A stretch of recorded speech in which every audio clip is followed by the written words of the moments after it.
श्री गुरु गोबिंद सिंह जी महाराज। जन्म साखी श्री गुरु गोबिंद सिंह जी की।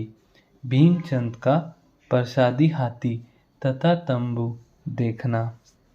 अगले दिन सदगुरु जी ने सेवादारों को हुक्म देकर एक बड़े मैदान में सभा लगाई। उस स्थान को भली भांति सजाया गया। 2.5 लाख का काबुल से बनकर आया हुआ तंबू तान कर तथा प्रसादी हाथी को अच्छी तरह श्रृंगार कर राजा भीमचंद को बुलाया गया। सदगुरु जी एक सुंदर सिंहासन पर विराजमान रहते थे। संगत चारों तरफ तारिका मंडल की तरह सुंदर फर्श पर सज रही थी। राजा भीमचंद अपने वजीरों तथा शास्त्रधारी फौजी दस्ते के साथ दरबार में पहुंच गया तथा सदगुरु जी को प्रणाम करके अपने स्थान पर बैठ गया।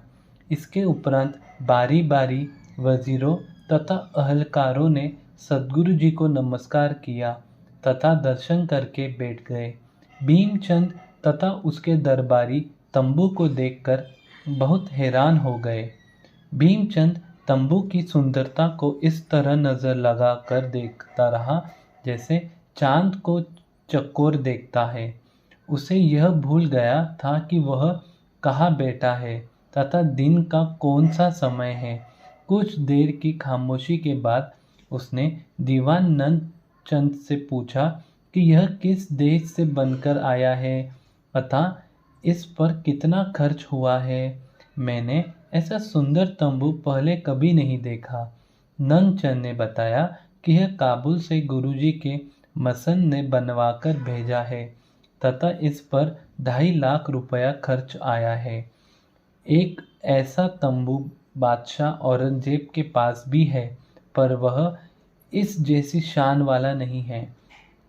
यह बात हो रही थी कि बादशाह हाथी भी झूलता हुआ आकर नमस्कार करके खड़ा हो गया। राजा भीमचंद उसके कद, रंग, सूंड की नोक से पूंछ तक सफ़ेद लकीर, माथे पर रोटी जितना सफ़ेद चांद, सुंदर लंबे दांत जो सोने से जड़ित थे देखकर फिर हैरान से एक बार अपने आप को भूल गया। सदगुरु जी ने फिर उस प्रसादी के गुणों का वर्णन करके भीमचंद को सुनाया कि इसको जो हुक्म किया जाए वही काम करता है। यह एक अच्छा सेवक की तरह पीछे खड़े होकर चवर करता है, चरण धोकर साफ कर देता है, जूता साफ करके पैरों के आगे रख देता है, दूर दूर तक चलाए हुए तीर इकट्ठा करके ले आता है तथा साफ करके तरकश में डाल देता है। इसके बाद यह सारे करतब गुरुजी ने हाथी से करवाकर राजा को दिखाए, जिनको देखकर राजा बड़ा प्रसन्न हुआ। भीमचंद ने विचार किया कि इनका बड़ा प्रताप है, यह करामात के मालिक है, मैं इनका सिख हो जाऊं तो अच्छा है। अपने सिखों के यह लोक परलोक में सहायक होते हैं। इनके दर्शन करने से पाप नष्ट हो जाते हैं, पर यदि मैं इनका सिख हो गया तो दूसरे राजा मुझे मजाक करेंगे। क्या किया जाए। इतने में दीवान की समाप्ति का समय हो गया तथा भीमचंद आज्ञा लेकर अपने निवास पर चला गया। वहां पहुंचकर अपने पहाड़ी राजा भाइयों के डर से सिख बनने का विचार छोड़ दिया तथा दूसरे दिन घर वापस जाने के लिए गुरुजी से आज्ञा मांग ली। सदगुरु जी ने अपना दरबार लगाकर राजा का तथा उसके वजीरों और मुसाहिबियों को सिरोपा देकर विदा कर दिया। जब यह सब अद्भुत अमूल्य वस्तु देखकर भीमचंद वापस अपनी राजधानी पहुंच गया तो उनके दृश्य आठों पहर उसके मन में घर कर बैठे। उसका मन यही चाहे कि यह सभी वस्तु मेरे पास होनी चाहिए। मैं राजा हूँ, अपने राज्य का शासक हूँ। यह वस्तु मेरे दरबार में ही शोभा देती है। गुरु एक फकीर साधु की हस्ती रखता है, उसके पास इन अमूल्य चीज़ों के होने का क्या काम। यदि अन्य सभी वस्तु मेरे पास न हो तो न सही, पर प्रसादी हाथी का मेरे पास होना बहुत ज़रूरी है। इसलिए कोई न कोई छल कपट करके झूठ सच बोलकर गुरुजी के पास से हाथी अवश्य मंगवा लेना चाहिए। एक बार यदि किसी न किसी तरह प्रेम भाव से मेरे पास आ गया तो फिर मैं वापस नहीं दूंगा। यह वस्तु लेने के लिए पहले मुझे गुरुजी से मिलाप करना चाहिए।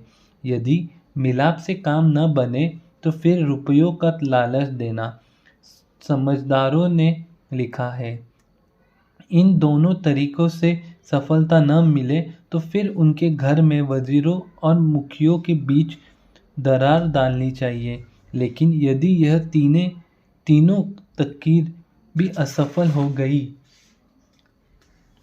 जाए, फिर युद्ध करके बल से अपना मनोरथ सिद्ध करना उचित है, क्योंकि नीति शास्त्र में यही 4 तरीके अपने मनोरथ की सिद्धि के लिए हुए हैं: मेल, लालच, घर में दरार, युद्ध।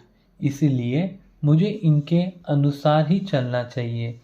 ऐसे खोटे विचार करके राजा ने एक दिन सभा में अपने सुजवान सलाहकारों तथा मंत्रियों को बुलाकर अपना मनोरथ बताया कि मैं गुरुजी से उनका अद्भुत अमूल्य हाथी लेना चाहता हूँ। ऐसे हाथी देखकर तो दूर रहा मैंने आगे भी धन गुरु नानक, ऐसे हाथी देखकर तो दूर रहा मैंने आगे कभी कानों से सुना भी नहीं है। यह हाथी बादशाह के ही योग्य है। जैसे तैसे बल छल करके हम यह हाथी अपना लेना चाहिए। अगर गुरुजी ने साफ दिल से मांगा तो उन्होंने इनकार कर देना है। ऐसे कोई छल करो जिससे यह हाथी हमारे काबू में आ जाए। भीमचंद की यह बात सुनकर सलाहकारों ने कहा, यह कौन सी कठिन बात है। आपके युवराज पुत्र की सगाई आने वाली है। गुरुजी ने निवेदन करेंगे कि वह शगुन लेकर आने वाले संबंधियों को यह अपना सुंदर अद्भुत हाथी दिखाना चाहते हैं।